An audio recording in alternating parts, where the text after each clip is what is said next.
बच्चों, आपको यह जानकर बड़ी प्रसन्नता होगी कि सीबीएसई ने अपनी गाइडलाइन जारी कर दी है और इसके अनुसार हमारा 30% तक सिलेबस कम हो गया है और जिससे काफ़ी कटौती हो गई है हमारे सिलेबस में और आपको परीक्षा की तैयारी में इससे काफ़ी सहायता मिलेगी। सबसे पहले हम बात करते हैं हिंदी में जो पाठ हटा दिए गए हैं। सबसे पहले अंतरा भाग 2 काव्य खंड को ले लेते हैं। इसमें से हटाए गए पाठ हैं। पहला है सूर्यकांत त्रिपाठी निराला, गीत गाने दो मुझे, सरोज स्मृति। दूसरे हैं सच्चिदानंद हीरानंद वात्स्यायन अज्ञे, इनकी कविताएं हैं मैंने देखा एक बूंद और यह दीप अकेला। तीसरे हैं केदारनाथ सिंह, इनकी कविताएं हैं बनारस और दिशा। चौथे हैं केशवदास, इन कवित और सवैये हैं इनके। पांचवें हैं घनानंद, जिनके भी कवित और सवैये। इसके अलावा अंतरा भाग 2 में गद्य खंड से हटाए गए हैं। पहले लेखक हैं ब्रजमोहन व्यास, पाठ है कच्चा चिट्ठा। दूसरे हैं भीष्म साहनी, पाठ का नाम है गांधी, नेहरू, यासिर अराफात। फिर हैं तीसरे हैं रामविलास शर्मा, जिनका पाठ है यथास्मे रोचते विश्वम। और चौथे हैं हजारी प्रसाद द्विवेदी, जिनका पाठ का नाम है कुटज। ये हमारे सिलेबस से हटा दिए गए हैं, तो इनको अब हम अपने तैयारी में इंक्लूड नहीं करेंगे। अब हम बात करते हैं उन पाठों की जो हमारे सिलेबस में हैं। सबसे पहले हम ले लेते हैं अंतरा भाग 2 के कविता खंड या काव्य खंड की, जिसमें जो कवि हमारे सिलेबस में हैं वो इस प्रकार से हैं। पहले है जयशंकर प्रसाद, उनकी कविताएं हैं देवसेना का गीत, कार्नेलिया का गीत। दूसरे हैं विष्णु खरे, जिनकी कविताएं हैं सत्य एक कम। तीसरे हैं रघुवीर सहाय, जिनकी कविताएं हैं बसंत आया तोड़ो। फिर हैं तुलसीदास, इनकी जो काव्य है वो है भरत राम का प्रेम और पद। फिर है मलिक मोहम्मद जायसी, जिनकी रचना है 12 मासा। फिर है विद्यापति, जिनके पद हैं। ये हमारे सिलेबस में हैं। फिर अंतरा भाग 2 के गद्य खंड में जो पाठ हमारे सिलेबस में हैं उनको देख लेते हैं। इनमें सबसे पहले हैं लेखक रामचंद्र शुक्ल, जिनके पाठ का नाम है प्रेम घन की छाया स्मृति।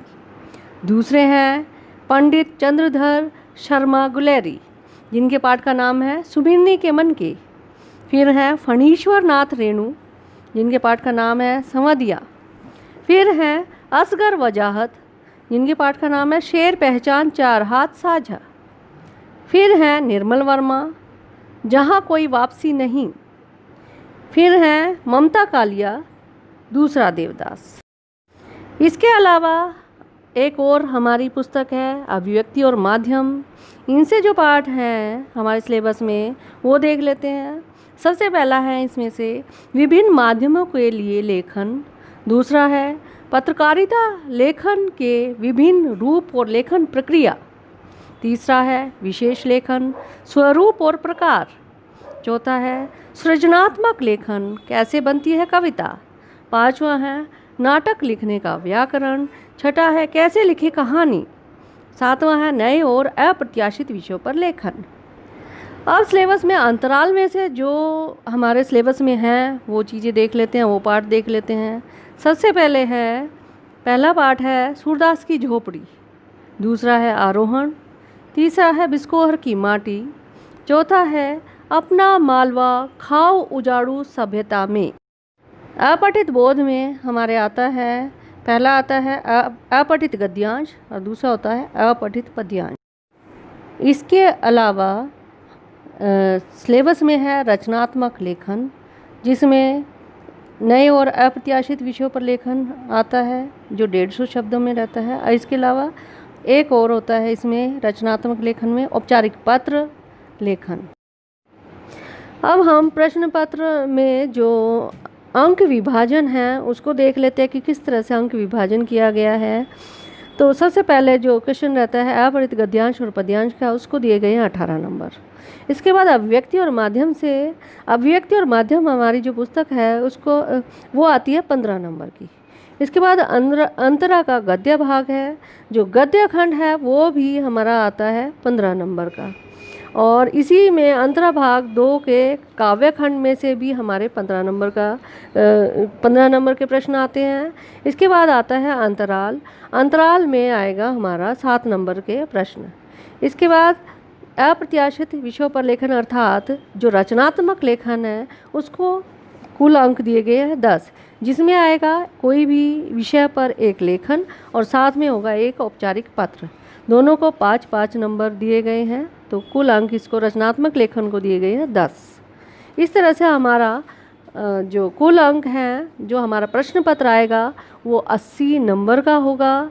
20 नंबर का होता है हमारा आंतरिक मूल्यांकन, जिसमें 10 नंबर होते हैं परियोजना कार्य के और 10 नंबर श्रवण और वाचन कौशल के होते हैं। आशा करती हूँ आप सबको वीडियो पसंद आया होगा। लाइक और शेयर करना ना भूलें, और अभी तक अगर आपने सब्सक्राइब नहीं किया है तो जल्दी से सब्सक्राइब करें, जिससे कि आने वाली वीडियो आपके पास पहुंच सके।